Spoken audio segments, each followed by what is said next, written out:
What's going on, ladies and gentlemen? Your host, your boy, George Mackay, back in studio again today for another Sunday special. I call this one the State of the Union, where we sit down with some fellow podcasters and we talk wrestling, the good, the bad, definitely the ugly. Please help me welcome my two brothers from another mother from Clark Street Wrestling, Hafiz and Devin, the heel. What's going on, gentlemen? What's up, man? Happy to be here. Looking forward to talking some wrestling, chopping it up with you, man. Should be a lot of fun. Absolutely. Yeah, absolutely.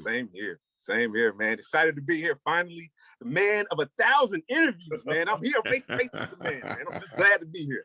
I appreciate the moniker. You guys actually coined that for me. I appreciate it. Much love. It's not like 1,000, but it's definitely getting close. The conversations are very cool, and it's been a blessing to go on this 4-year journey from where Straight Talk started to where it is now, much like you guys, to see the growth and the evolution and the fact that we can talk about the sport we love and people pay attention. That's fucked up. Yeah, man. I mean, it's crazy. It is crazy to think that, just the conversations that like me and Devin would have just on the regular, we can just put that out there in the world and people are actually listening to it and, give a shit. Like that's pretty cool, man. So yeah, it's wild and it's awesome at the same time. Absolutely. All right. So the State of the Union, it's very simple. I'm going to throw out some topics, talk 5-6 minutes on each, and then we move to the next. We grade it, we move on. So the first topic, the one we all love to hate to talk about, but we have to because we're wrestling fans. Oh, God. WWE. Okay. Devin, you take this one first, man. Yeah, go ahead. We have to talk WWE. Now, listen, I'm indifferent when it comes to WWE. I love some of it. I hate some of it. I see the reasons why things are done. Even though I don't agree with it, the Booker side of me says, okay, it makes sense for what their product is. And people forget their product is PG-13. Actually, probably more so PG, right. Not so much 13. PG, yeah. 13, you get side boob. PG, you don't get side boob. So, so let's talk. I mean, the basics of stuff that's going on right now. I mean, the one thing is the hottest heel in WWE. I'm not going to say in the business, but WWE. The head of the table. I had to acknowledge him, especially after that battle with Cesaro. As much as I freaking didn't want to, I had to. It was probably the match of the night for me, next to the triple threat with Strowman, Lashley, and McIntyre, which they made Strowman look really good. When Lashley went through and almost got electrocuted, I marked out a little bit. I'm like, fuck, I hope he's not dead. What are your guys' thoughts on, I guess, the WWE's hottest heel, Roman Reigns? I'll give each of you 2 minutes. Devin, starting with you. Oh, well, hey, I got the shirt right here. So I got my background on right now. If I took the background off the filter, you will see the head of the table shirt, Tribal Chief. That is my man, the best heel in wrestling.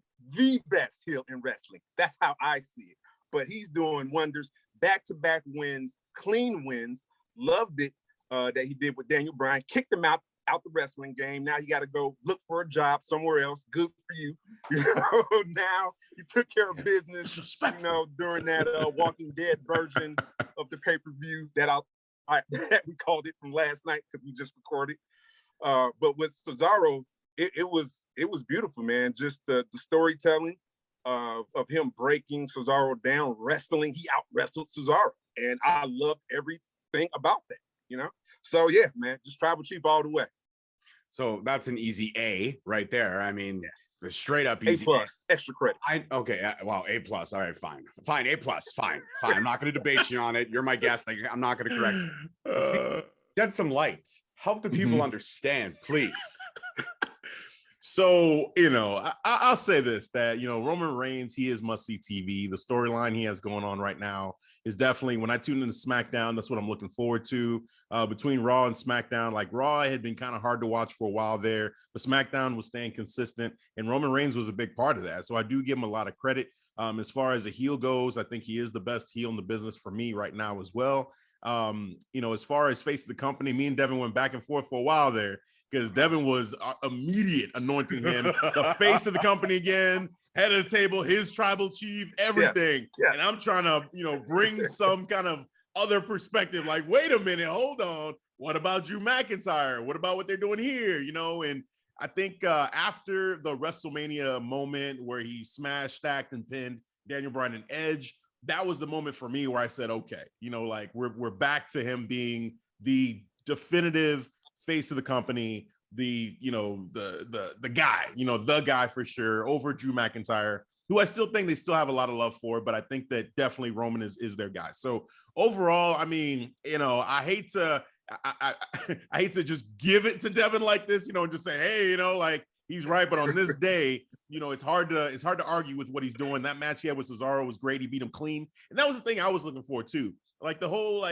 Jey Uso helping him out. As a heel, I understand it, but it seemed a little bit weak for a guy like Roman Reigns to need that kind of help against guys like, Kevin Owens and, even Daniel Bryan. And he didn't get it against Daniel Bryan. He didn't get help. He, went against him one-on-one. That was cool. And then, Cesaro, he beat him one-on-one clean. So both guys 2 in a row, clean victories. So I do respect him. I think he's doing his thing right now. So yeah, definitely I'll give him top heel and, arguably top guy period in wrestling. All right, you know what? I'll agree with you, gentlemen. But as you know, I'm close to my 200 episodes. So there was an episode I did back in the 40s. I'm not talking 1940s. I'm talking episode 40 for Straight Talk. Now the episode How long has this been going on, man? Straight Talk's been going on for generations, baby, generations. I was the first podcast before anybody really knew about it. I swear to God, I was Morse coding stuff. But we did an episode called Deconstructing Roman Reigns, where I went on this rant at the end because I was so frustrated with the lacklusterness of everything that was built for him in those early years. And I said, you know what they got to do with Roman Reigns? Make him shut the fuck up. Stop talking. Put him with Paul Heyman. Let him teach him something. Make him a heel to go out there, whoop everybody's ass, and leave. I didn't call him the tribal chief. I actually called him the tribal beast was the name that I came up with. Now, I'm not saying that WWE paid attention to the podcast, but here we are. Sounds like they did. Yeah, it sounds like they did too. Look at this chubby white boy from Canada. Maybe he's gone to something. You know what I mean? So, right. I'm not saying anything, but I will say after the last match, especially with Cesaro, being how technical Cesaro is in the ring, and he is picture perfect. He's one of the best, most underrated guys in the business. That match, I looked at my wife, who just loves Roman Reigns for different reasons than you guys love Roman Reigns for obvious. But I said to her, okay, you know what? I'm going to be corny right now, but I'll acknowledge him.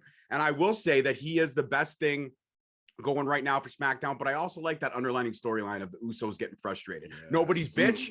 I pre-ordered that shit. I got that shit coming. Yes. I love that shirt. I'm like, for a company who doesn't do that kind of stuff, to actually have a superstar have a shirt that says nobody's bitch.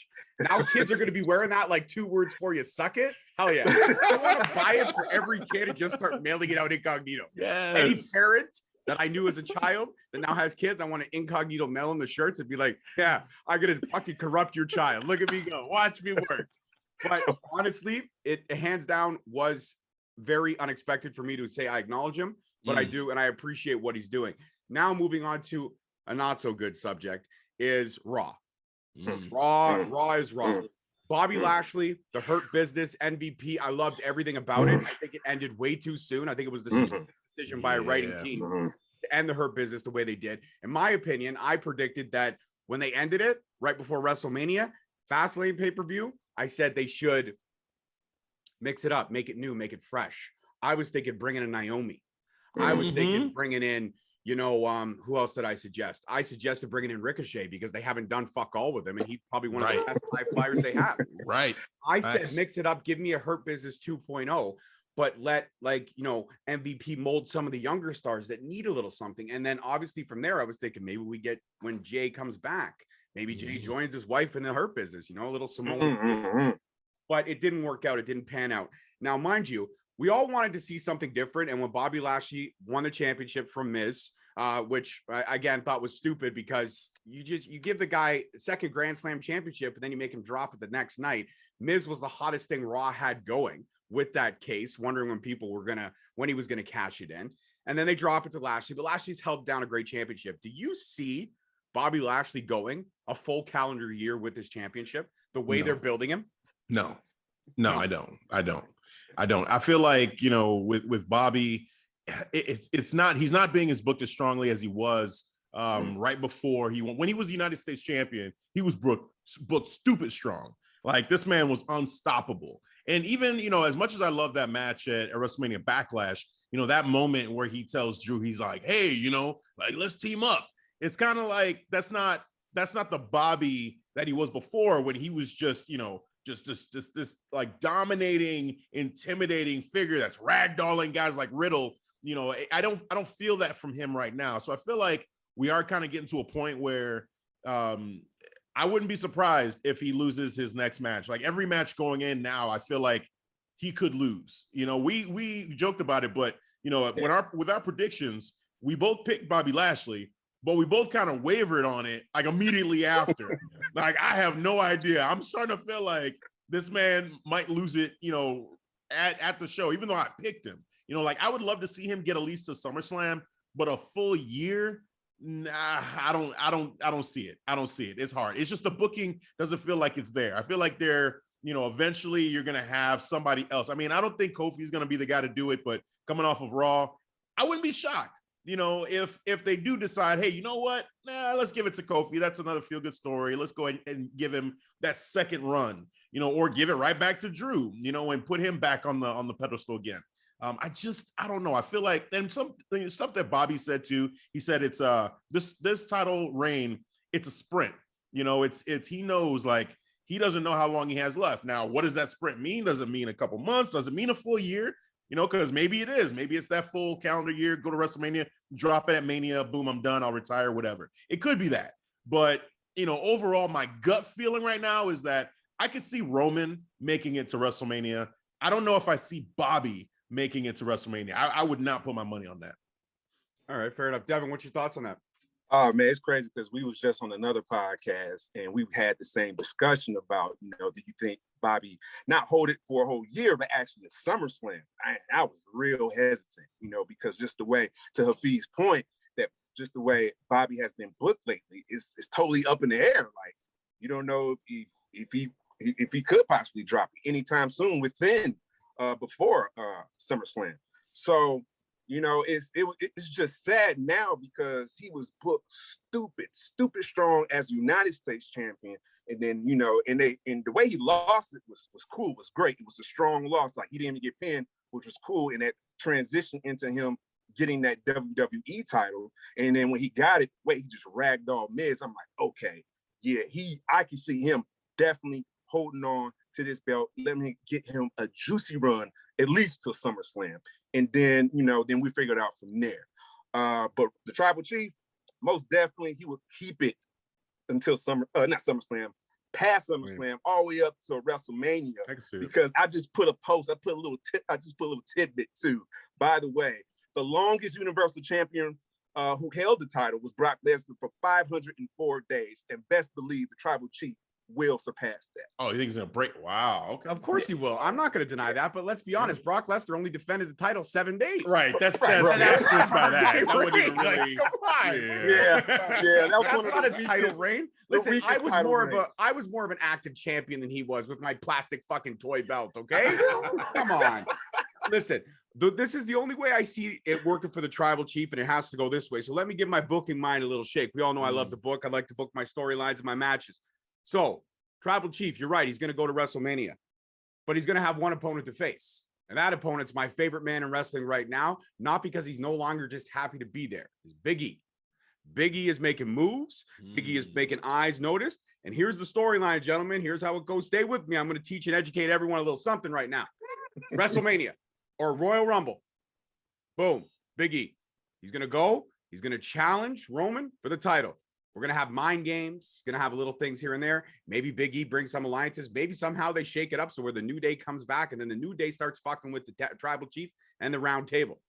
Then all of a sudden we get Big E versus Roman Reigns, WrestleMania, book it, night 2, final match. Shit. Take my money. Big E wins 35 minutes. I'll give it a 35-minute time limit, but Big E wins. How the storyline goes and how it works, I have no idea. But I want to say it'll be as caliber-esque as that Kevin Owens match was, which was phenomenal. That was the match where I started paying attention to Roman. When he handcuffed him, because I'm a Kevin Owens guy. I'm a Canadian boy. So for me, Kevin Owens is everything. I got the toys. I got the autographs. I got it all back there. Kevin Owens is everything. And I thought for sure that Kevin Owens was going to take that title from him. But when Roman kept it. I was with you. I was with you on that last one, especially. And with those handcuffs and everything. And I was like, and Paul, Paul Heyman looked like he was going to cry. Oh my God. My next golden goose is fucked, and he's gonna get fucked by a chubby Canadian boy. Yes, this is the dream. This is the way it's supposed to go, but it didn't go that way.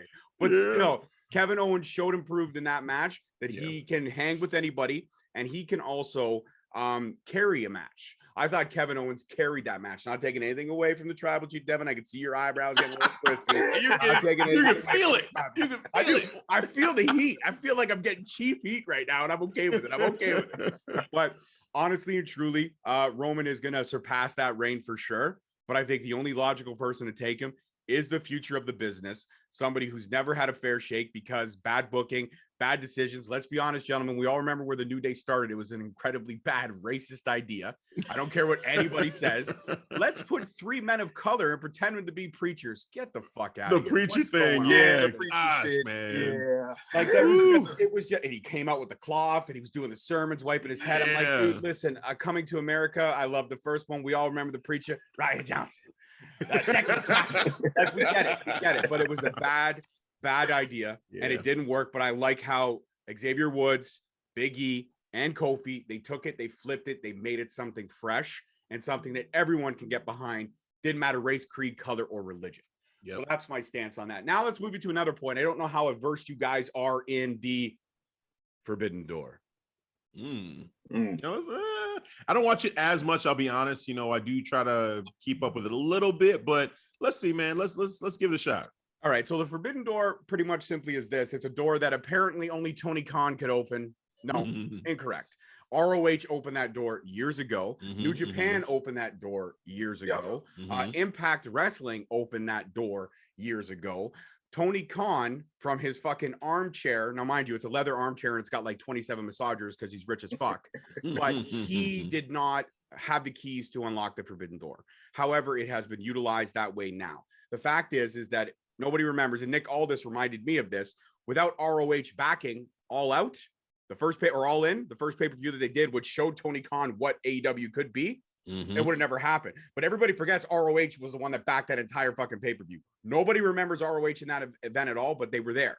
And Nick Aldis was the one that educated me on that. So, and also that was the same episode where he pretended to take a phone call when I said, hey, can I get a follow when this is done? And he ghosted me. But I still love Nick Aldis. I mean, if you can't get embarrassed by Nick Aldis, who can you not get embarrassed by? But the fact is that the Forbidden Door was not opened by Tony Khan.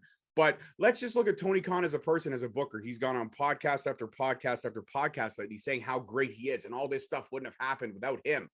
Dude, get a fucking life. In fact, go back to dad and ask him for money, because this ain't the case. But what are your guys' thoughts on, I'm not even talking about the Forbidden Door. I'm talking about Tony Khan and the ego that has happened over the last year with Tony Khan. Man, so Tony Khan, AEW in general, I'll just say this, that there were some promises about AEW being, you know, the revolution that we all were hoping for in wrestling, and that it was going to change the way everything is. And then they went and got a bunch of guys from WWE and kind of started to feel familiar. It started to feel like a very, WCW kind of thing. Yeah. So for me, you know, and I made a joke recently too, and, you know, I'll say it here again. You know, I feel like, you know, there should be a question of, is 2 hours too much for AEW sometimes? Because I feel like, you know, sometimes with even the booking of the show, that they don't know how to really fill that time in a way that really grabs me the whole way through. You know, there's a couple of stars there that I'm like, okay, I'm really into, but then some of the matches, and I think it's just a story thing, like storyline wise, booking wise, I don't know if Tony and his team really have what it takes to really build those storylines throughout for all of these different wrestlers and all of this different talent that they have. You know, so, you know, and then the gimmick matches, I mean, we've gotten on them for some of these gimmick matches that just flop. You know, the blood and guts match recently, the exploding barbed wire cage match, dud of a. Let me cover you from fireworks and sparklers, please. Let me sacrifice myself. Right. I'm just like, come on, man. So for Tony Khan to have any kind of like overly inflated ego over what he's doing, it's like, dude, calm down. Like, you got a lot of work to do before you can really start to, you know, toot your own horn and say, hey, yeah, like, look at what we're doing. Like, there's potential, sure. There are things that I like, absolutely. But in terms of feeling like, hey, I did all this and this couldn't have been, you know, done without me, and this is that, like, you got to own your L's just as much as you own some of those wins too. So, you know, eat some humble pie and just relax. So that's just how I kind of feel about that. Fuck, I love you, man. We just became best friends. Like, we were already good, but we just became best friends. There's a budding bromance happening amongst the three of us. Devin, teach the people. Tell them what they need to know. See, that's why I love Feast, man. He's truly a fan of wrestling. He's not a WWE fanboy, not an AEW fanboy, just a fan of wrestling. And I resonate with the same energy. Like, you know, I look at AEW just like Hafiz said, you know, when they had this big parade, we're going to be the change. We're going to be the revolution, you know? And I'm like, okay, cool, you know, great. You know, first show came out, it was a bang, dynamite, cool. You know, then they came out with the women's division and had first, when I see the AEW women's belt, I'm like, that's a bit small, but okay. All right. It's a bit small, bit tiny. Then they did, what's her name? Ryu against Nyla Rose. The first match did not like. No. Did not make sense. And then it was crazy because she had like a 90-day run, dropped the title to Nyla Rose, and then disappeared.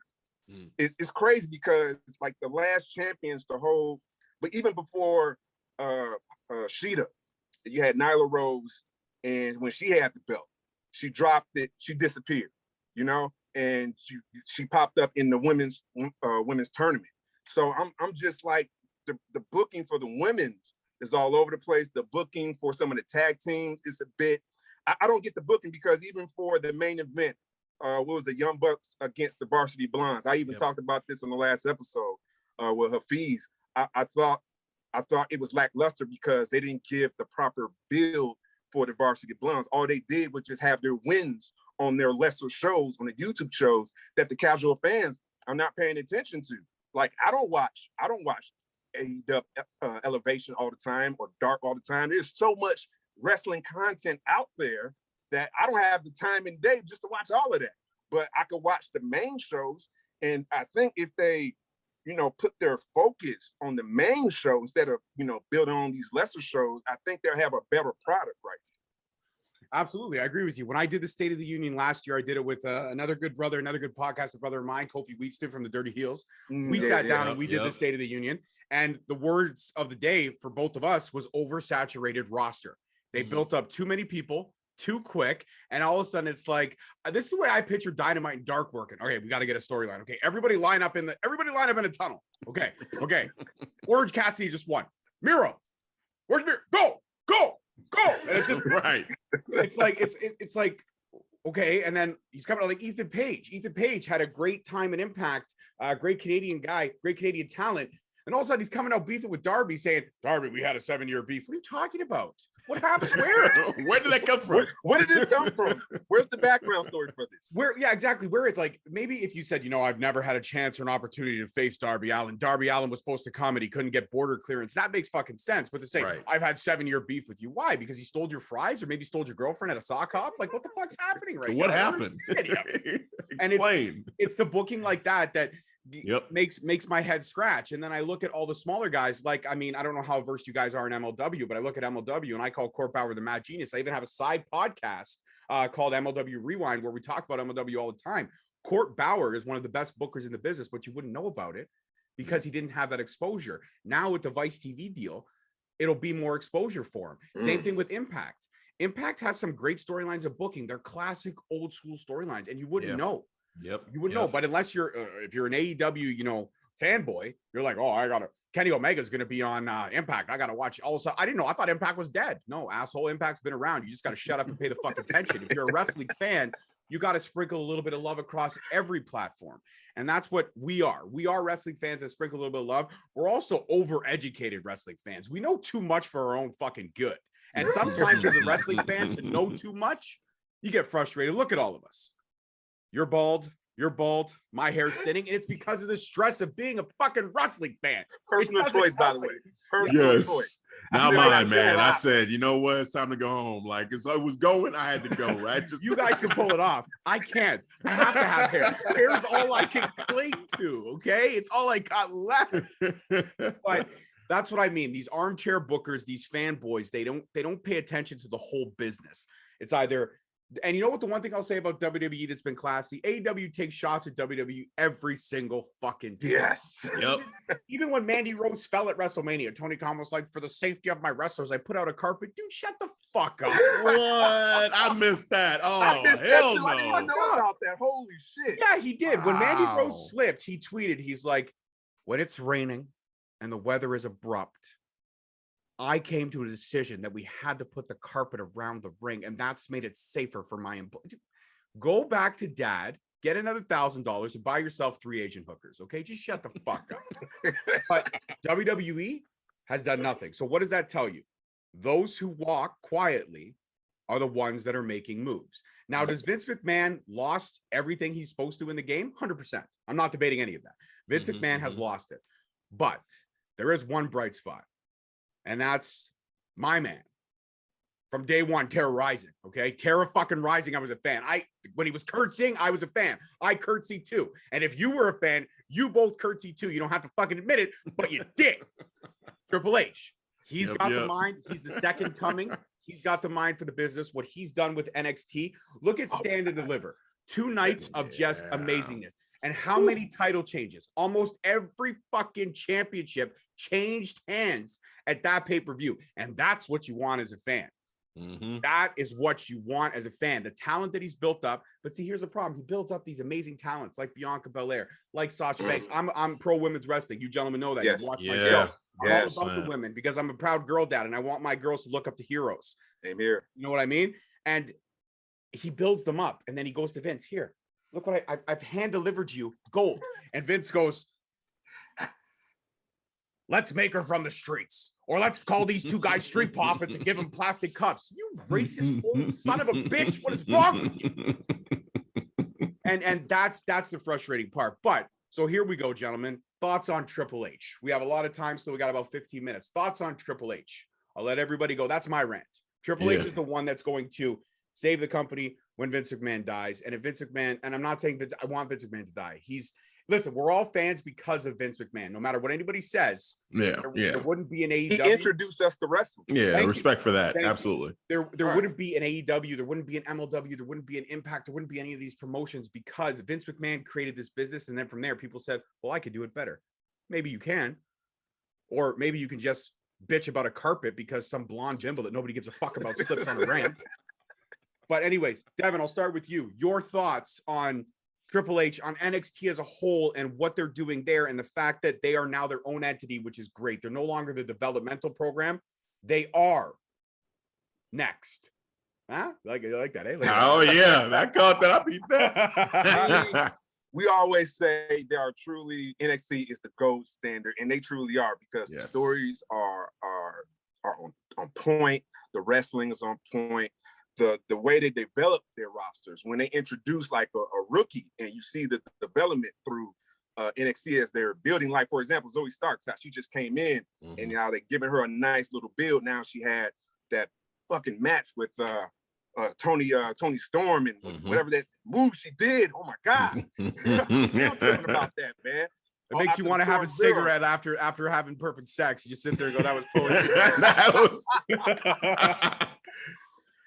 But man, the proof is in the pudding, man. You know, for Triple H, he knows how to develop a roster. He knows how to develop a team. Know what they're doing. The storyboards, even scripted promos. He does that well too. Even if he wanted to keep the scripted promos, I believe him to do it so well because he knows how to treat his talent good, man. He is a leader, not a boss. That's the difference between Vince McMahon and Triple H. He actually showed people how to do it. You know what I'm saying? That's why I'm always a fan of Triple H's leadership skills. Wrestling, the heel, I never liked it. As a heel, never liked it. You know, to this day, never liked Triple H as a heel. But, I digress. That's fine. All right, we're at about the 10-minute mark. 10 minutes, yeah. I'll go real quick. Yeah, real quick. Triple H, we talked about actually Mount Rushmore of wrestling, and for me, surprise to some people, Triple H is on Mount Rushmore, and part of it's his wrestling career, and part of it is his post wrestling career because of things like NXT and just how much love this man has for wrestling. Like, you see it in the Cruiserweight Classic, you see it in the Mae Young tournament, you see it in just the way that he books women's wrestling on NXT. You know, you see it in the stars that he develops, and like guys like Aleister Black, you know, being amazing in NXT, Ricochet being amazing in NXT. And yeah, we know what happens to them when they leave and go to Raw or SmackDown. It's like, who are these guys? You know, Shinsuke Nakamura, great in NXT, you know, not so great in Raw or SmackDown. It sucks to see it, you know, for a lot of these guys. But, you know, overall for Triple H, he's one of those guys. He's I don't know. It's inspiring to see what he's doing. It's amazing to just watch NXT and just see the storylines, to just be in the storylines, to see the takeovers, the way he books them. I've not seen a bad takeover yet. You know, I'll stick to that. Even with the whole Pat McAfee thing, you know, me and Devin have gone back and forth on that. You know, I still contend that we have not had a bad takeover, and his fingerprints are all over it. You know, when he had to save Raw and SmackDown because a lot of the wrestlers couldn't travel, and he brought NXT, brought Adam Cole, brought Shayna Baszler to Raw and SmackDown. At that time, those were some of the best episodes of Raw and SmackDown we had seen. Still, this is probably my favorite Survivor Series, you know, like build up and Survivor Series overall, was just that, you know, Raw, SmackDown versus NXT. It was the shit. So overall, man, can't say enough great things about Triple H. And that's right. And you know, I always remember that takeover where it finally got big, that first one in Brooklyn, where he came out with just a sexy spotlight on his fucking gorgeous bald head, and he's standing there in the ring, and it's all intense. He's like, started off as a whisper, you made it a scream. Started off as a soft voice, you made it a yell. We are next. And it's just like, yeah, I watch that. Listen, that's the promo that I watch to get ready in the morning. When I have a shit morning, I wake up on the wrong side of the bed. Give me that. Yes, I'm ready to take on the world. Let's fucking go. ready to go. And he raises his arms, and the crowd's going nuts. NXT. I'm right there with them, man. Like, that's right. Awesome. And you know what? It is the good thing that at least we know in the future, some point there's somebody waiting in the ring who respects the business and loves the business as much as we do, and loves everyone from the male talent to the female talent. And he books the female talent the way he does. Why? Because he's a girl dad. 3 beautiful daughters, and and one of them's training. One of them's getting trained by Natty right now, so we're gonna see the second coming. Oh man, that's exciting. I heard Natty's work. I mean, fuck, Natty and TJ. Like, what can you say about those two? Those two. Yeah. Listen, whenever you have a 5-star match on a SmackDown or a Raw, especially in the women's matches, you know who booked that. Sasha Banks and Bianca Belair at WrestleMania. You want to thank anybody? Thank TJ fucking Wilson for that shit. That's who you thank. Hell yeah. Gentlemen, it's been amazing. We've got a few minutes left, but before we go, please shout out your socials so everyone in the Straight Talk family can follow you guys on your journey and what you guys are doing, which is amazing. I love I missed you guys for a bit. You fucking disappeared, then you came back. And you didn't tell me. Man. Went away. We back now. I know you back now, but you just went away and disappeared. Like, fuck, I felt like a Dear John letter. Like, these fucking guys just left me hanging. Fucking didn't say shit. And now they're coming back with this new logo and all this new shit. And I'm like, okay, well, fuck me, whatever. Like, gentlemen, you are now officially a member of the Straight Talk family. You always were, but now I can say it face to face. You are my brothers from another podcast family. So I appreciate you and everything you're doing. But please shout out your socials. Let the world know where they can follow everything that Clark Street Wrestling is doing. Oh, yes, most definitely. I'll make it short and sweet. We got one website with all of our social platforms, Instagram, Twitter, Facebook, our Facebook group, YouTube. We got over 133 subscribers. So thank you for following our YouTube as we made the transition from audio to video. And now we're 3 episodes away from episode 200. So we're getting ready. We got some things in the works. So you can follow all those social platforms. Don't forget those TikTok. There you go. ST for the abbreviation. And then we have our merch site as well, clarkstreetwrestling.com/store. We got all the merch. Cup, merch. Beach towels too. Beach towels. Beach towels. Get your beach towel. If Canada, we don't really have beaches to go on. No, but gentlemen, everything you guys are doing, you are one of the most entertaining. Next to Dirty Heels, next to Circle of Debate, next to Joe Fo, you guys are some of the most entertaining. Rewind, recap, relive. Shout out to all those great podcasts out there doing their thing. Yes. They're doing great work. We all are, and we all connected a long time ago, and we've all kept that connection going. And it's great now to say that I've had you guys on my show. anytime you want me to come down to Clark Street, I'm ready, willing, and able. So awesome, man. Hell yeah. I appreciate you. Gentlemen, it's been great. That's it for me, guys. This is State of the Union. It was a short one. It was a sweet one, but it was damn good. We differed. We learned. Devin loves Roman. I can accept it. I've never fully. I acknowledge. Devin, I acknowledge. Okay, put the shirt down. Put the damn shirt down. Put it down. I'm gonna leave it up now. Shouldn't have told me no. Oh, see. He's a heel, man. What you want? What you want? Know what? It's too bad my shirt hasn't come yet, but if we ever do this again, I'm nobody's fucking bitch. Nobody's bitch. I tell you that shit right fucking now. All right, that's it for Straight Talk. That's it for Clark Street. Peace, love, and wrestling. We'll see you guys all next time. Peace.